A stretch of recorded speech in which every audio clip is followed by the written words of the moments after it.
Suffer Jahangirnagar বিশ্ববিদ্যালয়ে ডেকে এনে স্বামীকে হলের কক্ষে আটকে স্ত্রীকে সংঘবদ্ধ ধর্ষণের অভিযোগ উঠেছে। শনিবার রাত 9:30টায় বিশ্ববিদ্যালয়ের মীর মোশাররফ হোসেন হলের পাশের জঙ্গলে এই ঘটনা ঘটে। অভিযুক্তদের একজন বিশ্ববিদ্যালয়ের আন্তর্জাতিক সম্পর্ক বিভাগের ৪৫তম ব্যাচের শিক্ষার্থী এবং বাংলাদেশ ছাত্রলীগের জাহাঙ্গীরনগর শাখার আন্তর্জাতিক বিষয়ক সম্পাদক মোস্তাফিজুর রহমান। অপরজন মামুন নামের বহিরাগত এক যুবক।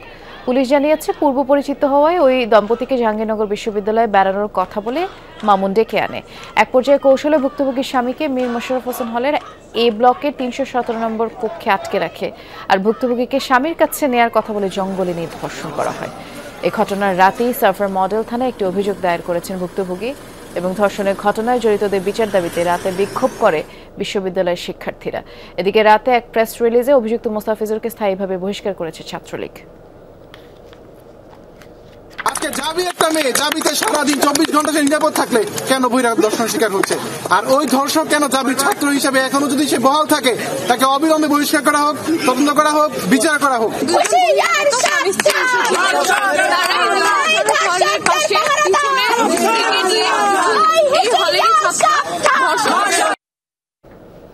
আমরা এই ঘটনার বিস্তারিত জানবো। সহকর্মী মাহফুজুর রহমান নিপু অপেক্ষা করছেন আমাদের জন্য। নিপু, এই ধর্ষণের ঘটনায় যে দুজনকে অভিযুক্ত করা হয়েছে তাদেরকে আটক করা হলো কিনা? কারণ গত রাতেই তো মামলা হয়েছে। আইন শৃঙ্খলা বাহিনী আর বিশ্ববিদ্যালয় কর্তৃপক্ষ এই ঘটনার প্রেক্ষিতে আসলে কি বলছে?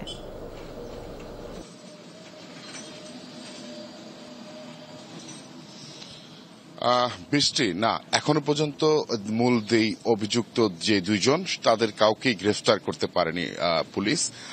আরেকটি বিষয় যেটি বলছিলেন যে গত রাতেই সাভার মডেল থানায় একটি মামলা হয়েছে, আসলে না, গত রাতেই মামলা হয়নি, একটি অভিযোগ হয়েছিল। সেই অভিযোগটি কিন্তু নিয়ে রাতেই সাভার মডেল থানা পুলিশ তারা ঘটনাস্থলে গিয়েছেন। তারা ঘটনাস্থলে গিয়ে যখন তাদের সরজমিনে গিয়ে যখন দেখতে পান এই যে ঘটনাস্থল সেটি আশুলিয়া থানায় পড়েছে, তখনই কিন্তু এই অভিযোগটি তারা আশুলিয়া থানায় হস্তান্তর করেন এবং আশুলিয়া থানা পুলিশ কিন্তু এখন তদন্ত করছেন। এবং এই মুহূর্তে আমরা কিছু সকালে অফিসার ইনচার্জ যিনি রয়েছেন তার সাথে কথা বলেছি। তিনি যেটা বলেছেন, মামলাটি আসলে প্রক্রিয়াধীন, কিন্তু এই ঘটনার সঙ্গে যারা জড়িত তাদেরকে গ্রেফতার করতে এরই মধ্যে পুলিশের একাধিক কাজ করছে বলে আমাদেরকে জানিয়েছেন। আর বিশ্ববিদ্যালয় কর্তৃপক্ষ যেটি আমাদেরকে জানিয়েছেন যে দলেরই হোক না কেন, যে ন্যাক্কারজনক ঘটনাটি ঘটেছে, যদি এর সাথে সম্পৃক্ত থাকে তাহলে অবশ্যই তাকে সর্বোচ্চ শাস্তিটি দেওয়া হবে, এমনটি কিন্তু আমাদেরকে জানিয়েছেন বিশ্ববিদ্যালয়ের যিনি প্রক্টর রয়েছেন তিনি আমাদেরকে জানিয়েছেন। এদিকে কিন্তু আজকে আমরা যতটুকু জানতে পেরেছি বিশ্ববিদ্যালয়ের পুরো এলাকায় কিন্তু আজকে 10:30টার থেকে বেশ কিছু কর্মসূচি কিন্তু দিয়েছেন সাধারণ শিক্ষার্থী এবং বিভিন্ন সংগঠনের পক্ষ থেকে। তারা বলছেন যে পর্যন্ত দায়ীর বিরুদ্ধে শাস্তিমূলক ব্যবস্থা না নেওয়া হবে এ পর্যন্ত তারা মাঠে থাকবেন। বৃষ্টি, শুনছিলাম বিস্তারিত। ধন্যবাদ নিপু।